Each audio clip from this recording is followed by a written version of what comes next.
All right. Hey, guys. It's John Douglas with Michigan Barn-Dominium Life. Welcome to the BarnKNOW 101 show. We talk about everything barn-dominium is brought to you by me, Michigan Barn-Dominium Life, and our awesome real estate team, the Mitten Home team at Keller Williams Realty. Pretty excited tonight. We are going to talk with Mike Bleicher from Dart Bank and talk about financing, construction loans, land purchases, acquisitions, and answer all your questions, of course. So I'd like to introduce Mike Bleicher at Dart Bank. Mike, tell us a little bit about you and your lending history and experience. Yeah, you bet. I'm Mike Bleicher. I'm with Dart Bank. I'm a vice president and senior mortgage banker. I've been doing mortgages since 1999, so I've been doing them for a really long time. And Dart Bank's also been around since 1925, so Dart Bank's also been around a really long time. And we found our way around these barn-dominiums and how to get it done for people. So, yeah. Awesome. I've worked with Mike now for a number of years. I'm standing in a house right now that I used a renovation product from Dart Bank to both purchase and renovate a full gut last year and the year before. It's not a barn-dominium, but I've got experience, and their processes really are phenomenal. I'm not here necessarily to plug Mike, but I'm going to plug him because it was a great process. But we'll get started. I've got some questions for Mike. And in addition, if you guys have got questions, if you're listening along live online, put them in the comments, and we'll get those answered for you. But tonight we're not going to delve into what's eating everybody, which is what's the cost to build a barn-dominium. We may touch on that briefly. That's everybody's number one question. But we're going to talk about financing options, so on and so forth. So first question, Mike. Is it tough to get qualified for a mortgage, a construction loan, especially? Not really. If somebody filled out the online application, or if I took the application over the phone, it would be a matter of a half an hour before I would know they would get approved or not. As long as everything they put in there and everything I ask is accurate and there aren't any surprises, it's really not that difficult to get approved for a construction loan. Okay, awesome. I'm going to ask about a couple other specific types of loan, but really quick, for those who maybe aren't familiar with the financing world for mortgages, for residential mortgages, touch on what a really strong borrower is going to look like, maybe credit score, debt to income ratio, just some 30,000 foot view stuff. Sure. Yeah. So anything over 740 is gold in the mortgage industry as far as credit scores go. So that would be a really nice credit score. Debt ratios underneath 45, and somebody that's a W-2'd employee, been on the job for 2 years. That would be the cream of the crop as far as it goes with mortgages. But that doesn't mean you can't get approved if you don't have exactly that. I mean, it doesn't matter what your credit score is necessarily when you're doing a conventional loan. Some of the other programs do have credit score minimums. With conventional, as long as we can run it through the automated underwriting system and get an approval, it's going to be good. Awesome. And when we look at construction loans, what's the minimum amount of cash we're going to need to probably have on hand for the required down payment and then closing costs? Well, we're only going to require 5% down. And it's kind of a tricky question, because if you own the land already, there's a possibility that you could come to the closing with no money down. If you own the land free and clear and you're going to build something, you can literally come to closing with no money down. But if you're going to buy the land and do the construction at the same time, then the minimum is 5%. Any equity that you've got in any land that you have purchased, even if you have a loan on it, we can use the equity in the land, because we're going to use the subject to appraised value. So whatever you're going to build, we're going to look at it, what it's going to be worth when it's complete, and that's what we're going to lend off of. We're going to go up to 95% of that, even on barn-dominiums. Yeah, so let's use easy to work with numbers. Let's say the complete product, land and your barn-dominium build is going to be $1 million. You're going to lend $950,000 of that maximum, right? Yeah, I mean that would be in the jumbo range, so that's a little bit jumbo different. Loan, right? Yeah. We don't want to get into that muddy water, right. But for that example, you don't have to have a lot of cash. Correct. And a lot of people, I think we can dispel a myth. A lot of people think just even buy a house, you need to do 20% down. That's definitely not true. To just buy a resale house, you can buy with 0% down today for sure. Right. And I think though a lot of people still think if they're going to build a home, especially custom home, something of that nature, they're going to need 20 to 30% down. It's just not true. That's correct. Even with the renovation loan, you can do the 5% down. So yeah, you can, there's plenty of loans out there with down payment assistance or with 3% down, no money down. But for the conventional and the construction, it's 5% down. Yeah, and let's be honest, if you can't come up with 5% down, you probably aren't in a position where you should be building a custom home, right? And True, true. you know, I'd say, well, let's just ask you, what percentage actually takes a 5% construction loan versus a 10 or a 20? What percentage? What was the question? Yeah, how many people are actually only putting 5% down in a Oh, construction loan? It's rare. And most Yeah. people have 10% or more, but yeah, I mean, there are some Yeah. with the 5%, but most of them are 10% or higher. Okay, awesome. So we've basically identified that if you're going to build new, you're going to use a conventional loan. There are some other products with VA and other stuff that I'm not even going to get into. They're so rare and so far out there. And a conventional loan is the gold standard, right? You're going to get the best rates based on your credit score. That's right. Correct. Yeah. Okay. And next question then, I guess, will be how long, or maybe how long is the process of not just getting a loan? Because I know you can run a pre-approval in 30 minutes on the phone, like you said, and then it might take a couple weeks to do that. But how long, if we're looking at like getting plans submitted and reviewed, is that process going to take to secure the financing? So once I have, let's say you're going to buy the land and do the construction at the same time. Once I have the purchase agreement and that construction contract, is going to take me 4 weeks. There won't be much of a holdup on anything unless somebody doesn't give me their income documents. Then that can hold things up. But 4 weeks is a good time frame for a regular purchase and for a construction. Assuming that you've got your plans done, you've got everything ready to roll. If you don't have your plans done, that could, Yep. delay things as well.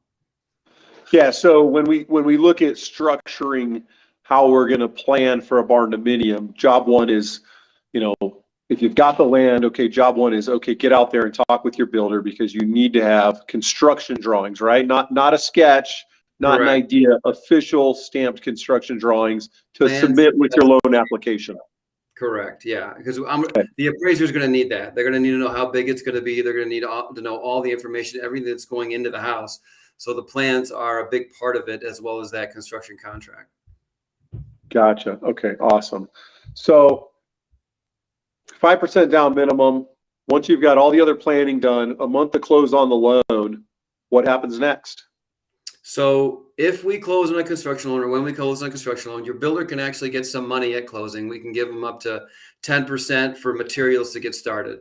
And then after that, it goes through a draw process. But during construction, the client that is building the house is going to pay interest only until the home is complete. So it's a one-time close. So if somebody comes in, we close on the construction loan, they start the interest only payments. We give you 9 months, to build the house. If it takes longer, we'll give you an extension. We just need a reason why we need to extend it. And at the end of the process, the loan is going to modify into that 30-year fix, 20-year fix, 15-year fix, whatever loan you've chosen at no additional cost. And it's really easy to do that in the end. Sometimes we need to re-verify some information. Sometimes we don't. If it's that Class A borrower with the 740 and the 2 years W-2s and all that, might not even need anything else. But if it's somebody that's a little more complicated, we might need to see some pay stubs or a W-2 or another bank statement. Okay. And I can attest to this because, again, I took out a loan a year and a half ago with Dart Bank for a renovation loan, but it's very similar to the full construction process.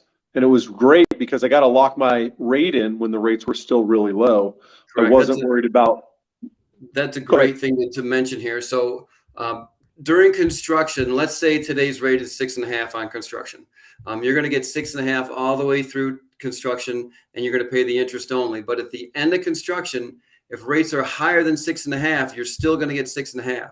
But if they're lower than 6.5, you automatically get the lower rate. There's no fees or anything to do it. It's just it's kind of a float. It's a secure lock that'll never go above the rate you lock during construction, but you do have an opportunity to get that rate lower if rates go lower by the time you're done with the house, which rates are kind of trending down right now. So that's definitely a possibility. Yeah, I mean, that's huge. Knowing that, you're going to write the loan at a certain rate and you get the best of both worlds. You're locked in there or better, right? Yep. And there's Yep. no Absolutely. extra cost to get the better, right? There's no Right. downside to anybody with the bank, which they might be wondering, like, what's wrong with your bank that you're willing to give away free money? But it's great. Yeah, the problem is when it goes the other way. Like recently, last year we did a lot of 3.5, 3.25, whatever it was for construction, and now those rates are 6, 6.25, or whatever it is. And that the banks gotta eat it. It's just the way the game's played. Okay, awesome. So we've hit a lot of the questions that people have. Is there a preferred method? Say I've got $60,000 and the lot I want to buy and build on is 50,000. Should I just go buy the lot and then come to you once I have plans and say, here's my $50,000 lot. That's my 5% down payment on, or 10% down payment on, whatever that works out to be? Or should we wrap that all up into one purchase? I think a lot of people will just go out and buy it and then figure everything else out later, as far as a builder and plans and all that. And that's not really a bad way to do it all, because we can use the equity. If you need to get a loan on the land, though, it would be best to do them both at the same time, to get the land loan and the construction at the same time. That way you only have one set of closing costs. If you do the land by itself and then 6 months later you do a construction, you're going to face 2 sets of closing costs. So it would be better if you could do it all at once. But really, when it comes to the beginning, if you're going to pay cash, it doesn't matter as much. Cash is always good. Okay, awesome. A little bit off topic, but on topic. If you don't have 20% down, are you still paying private mortgage insurance? Correct. Yep. You have to just pay like a traditional loan. Okay. Yep, absolutely. And when you hit 78 or 80% left on your mortgage, so 20% equity or more, that's going to fall away, right? Yep. So the way it works is once you hit 78% loan to value, it automatically drops off. But if you hit 80% loan to value sooner by making extra payments, and you just email me, then we just take it off right away. Or if you hit 80% just by making the normal payments, all you got to do is email me and say, hey, Mike, I'm at 80%, take it off. Or if you don't, then you have to wait for that 78%, to hit.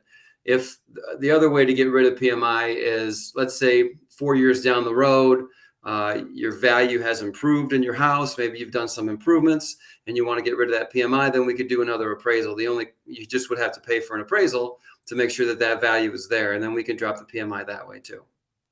So just to confirm, some lenders require a full refi to drop PMI early. If you can just show with an appraisal that you have that at least 20% equity, you can remove your PMI at any point as soon as you do that. You need to have at least 2 years into the PMI, and you can't have made any late payments. If you made any late payments past 30 days, or if you haven't been in it 2 years, then you can't do it. Okay, good to know. And that's for anybody, construction loan or any mortgage, right? Yep, that's all of them. Yeah, except for like FHA, they never drop the PMI, so that's completely different. Life of the loan, right? Yep. One more reason not to get an FHA unless you have to, right? Yep. Okay, so I knew this question was coming. We just had somebody on Facebook ask, and we have not answered it. I was waiting for somebody to ask, but everybody wants to know, can they be their own contractor, their own general contractor, their own builder? So let's dive deep into this, because a lot of people looking to do a barn dominium are looking to save a little bit money over a traditional build. And a ton of people that want to build a barn dominium, they work in a trade. So maybe they're doing some swaps, carpentry, or excavating for some other people, and some other tradespeople get the cost of their home down. Let us know how that works. Can you be your own GC? So this might be a little bit of a tricky question, John. I don't even think you know this, but I just am doing a self-build right now. It's not on a barn dominium, but it's somebody that was halfway through their second home and they got stuck. They ran out of money, so they want to finish it with a construction loan. And so we're doing it because that person is an A-plus borrower. The loan to value is 50%. And they've done it before. So you're going to have to be able to do, sign sworn statements and lien waivers and all these sorts of things to do it. And then you also have to have your own money to fund it, because you got to get those lien waivers from the contractor. So we're going to pay them once the work is done. We're not going to pay them before the work is done. So we're just kind of getting into this self-build arena, if you will. So we haven't done too many of them, and you've really got to be the ideal client to do it. And I can tell you from years as a builder myself, having built literally hundreds of homes, many customs, many spec homes for myself, for others, I count on one hand the amount of times we let a homeowner work on their own homes, especially when there was a general contractor involved and a bank involved. And I've never been involved in a project where there wasn't a general contractor involved at some level because of insurance. Yeah. That's the big thing, right? We need to have insurance that covers this project. And there's also a way to do it with a regular general contractor. Let's say you're a licensed electrician and you want to do the electrical work in your house. If the builder is going to let you, that's fine. He's going to have to sign a waiver and a statement that says the work is done, and he's going to have to bid it into his original contract. So let's say the electrical work typically costs 20 grand. I'm just making up a number, but you do it yourself and it costs 10 grand. Well, in the end, if we've booked it for 20 grand, but it only cost you 10, we just take that extra 10 grand right off the loan amount. So that's a way to do it if you want to do some of the work. I've seen builders do it where they let you do the painting and little things like that. But if it's a licensed thing, I don't know if many builders are going to let you do it if you don't have a license. You don't know what you're doing, because their license is on the line too. Yeah, this is really the biggest piece. When I was a general contractor, there were very few exceptions to my job, my contractors, because it's my name on the building, it's my liability insurance and risk. And yet you can still find some out there. If you're going to go that route, if you've got a contractor who's like, yeah, come in and do the HVAC and the wiring, like, be very skeptical. Put them through the ringer before you get into a business relationship that they're going to be your general contractor and in charge of your project. They're out there. And typically when we see somebody that general contracts their own project, it's because they're a builder or they're in the building trades. Right. Yes, that's true. So there's two. The one that I'm doing right now, they've done it before. And then the other one that I'm looking into doing, they have their builder's license, and they've done a lot of in the work, and they don't necessarily build homes from the ground up. They do more like remodeling, but I'm gonna look into see if we can do that. I haven't really taken a full application on them yet, but I mean, it's an opportunity for them to build their own house. Yeah. So thanks for the comment that came from Facebook. I hope that answers your question.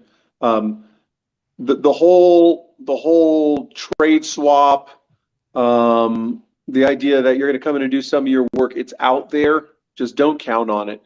If you're smart in the planning of this, you need to get a general contractor to bid the whole job. And then if you can plug in and do some pieces down the road, that's fine. Because here's what I want to caution everybody. Imagine you're going to do all your own site work and there's $60,000 worth of site work, but you have a backhoe and you used to run a backhoe. Great. You're going to do all that. So you're the first one to come in, you close on that construction loan, you're ready to start your site work, and you get in a car accident. Either your job comes to a screaming halt or you have to have budgeted in there for the general contractor to do this work.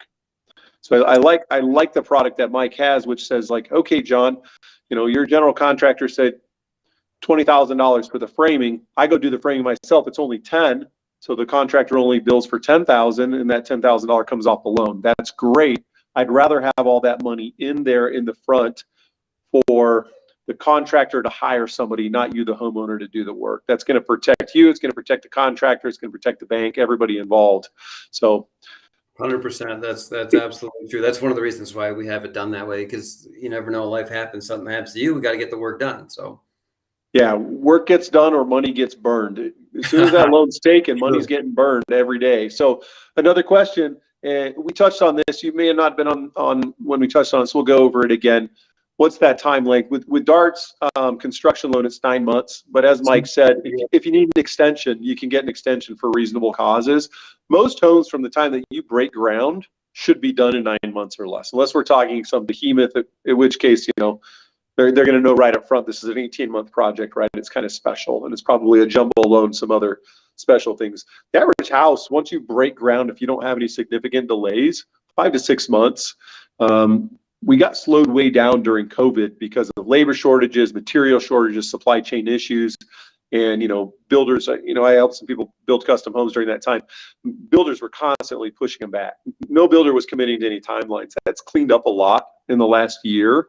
But again, if you're not done in that 9 months and you need an extension, most lenders are going to give you an extension because they want to see the job completed.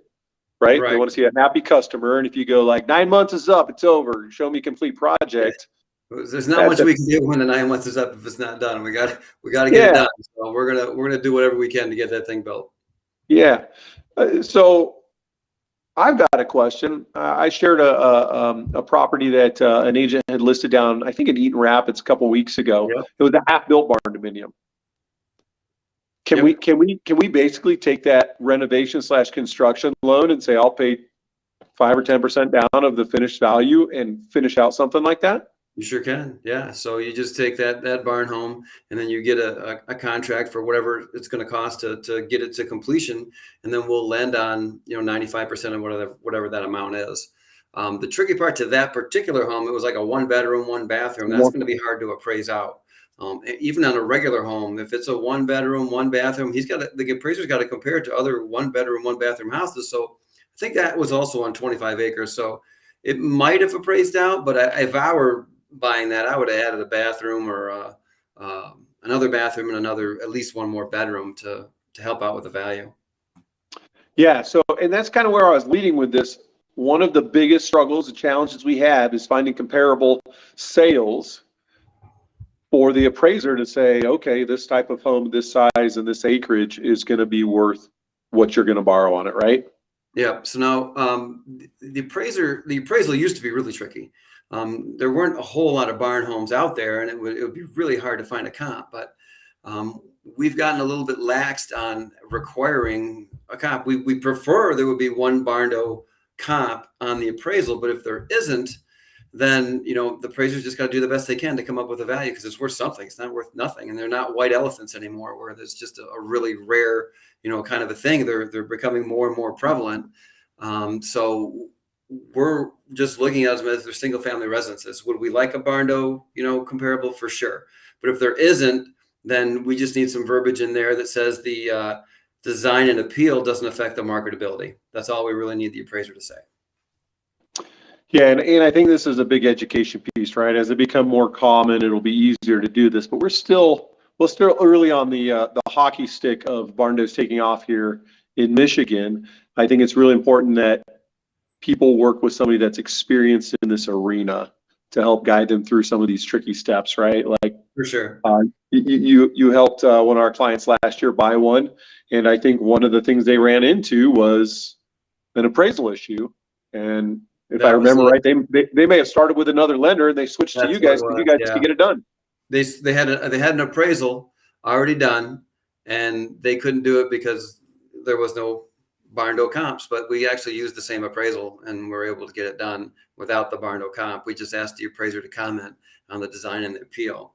But while we're talking kind of in the appraisal, there's one thing that for sure you can't do with a barn-do home is you can't run a business out of it. So if you're buying to run your business out of, it's going to be a no-go because this is supposed to be a single family residential. And if you have, some horses that you put in there, some things you put in there, some farm equipment or whatnot, that's not a big deal. But if it's specifically for a business, then that's going to be a no-go. So let's talk about that because we have a ton of people who may have a lawn care business, and this is going to be their house, but part of the draw of a barn dominium is a big attached garage, where you're saving money by not putting up a separate building. You've got one electric meter, so on and so forth.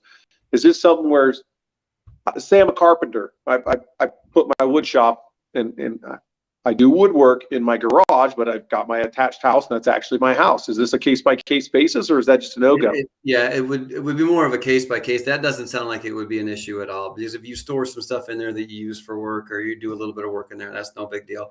What we're looking at is like a storefront. If somebody's got a storefront, they got lots of traffic, lots of business going in and out of there, we don't want that. Or if it is a landscaper and they have like a lot of landscaping things that they do, and that's piled up all around, and it clearly looks like a landscaping company, that's going to be an issue. But if it's a small business like that or something, you got your office in there, that's not a big deal. If you got little equipment in there for your landscaping business, lawnmowers and whatnot, that's not going to be a big deal. We just don't want it be a full business running out of your home. Yeah, and if you want to build a barn-do that's an office or a shop, and it's just great, Mike can connect you. You can get a commercial construction loan and do it right. It's just not going to be a traditional residential loan with 5% down, right? Correct. Yep. there are options there. So, okay, cool. I want to hit on this point that you brought up with that that half-bill BarnKNOW down in Eaton Rapids. Guys, if you're going to do this, don't buy something, get yourself halfway through planning and turn in plans to the bank that's like, yep, I've got a 1-bedroom, 1-bath, 400 square foot of house with 6,000 square foot of attached shop garage and expect to take a residential mortgage on it for 5%.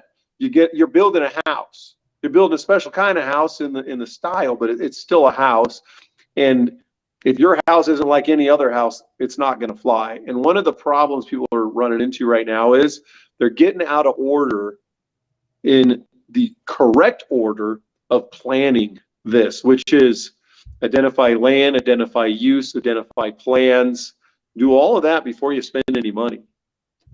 Or get your land, sit on your land, and then figure out your plans and your financing before you commit to, oh yeah, I'm gonna build a 900 square foot house that has a 7,000 square foot attached garage. That's not gonna fly with a residential mortgage.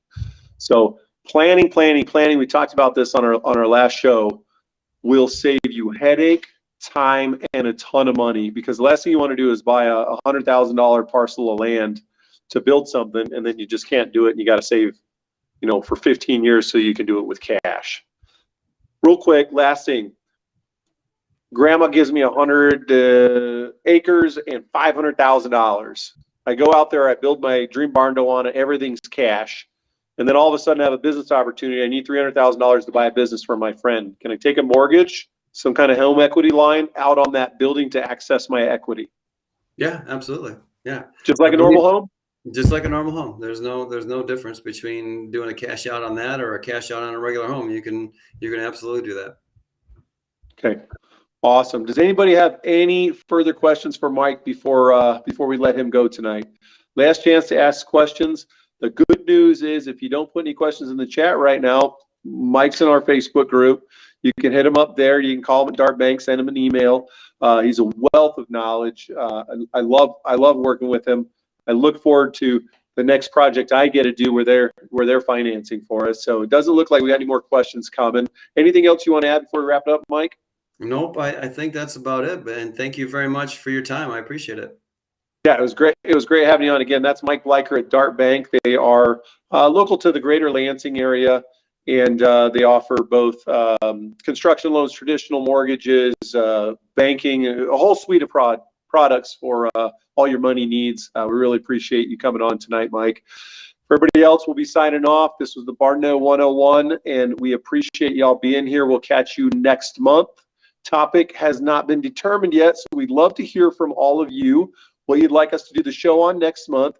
And don't forget, at the end of the show tonight, we'll do drawing because we're going to give away a $25 Amazon gift card for anybody who showed up tonight. Thanks so much. I'm going to turn it over to our Director of Operations, who's going to run the drawing.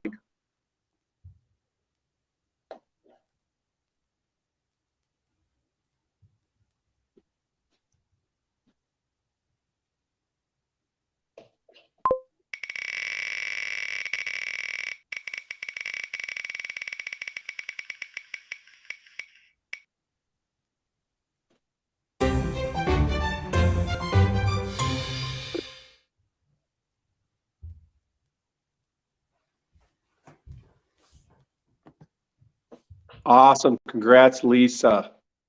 We will get you emailed $25 Amazon e-gift card. Don't spend it all in one place. And again, if you guys got any questions, drop them in our group. We'll be happy to answer them. Appreciate you all joining us tonight, and we will see you next month.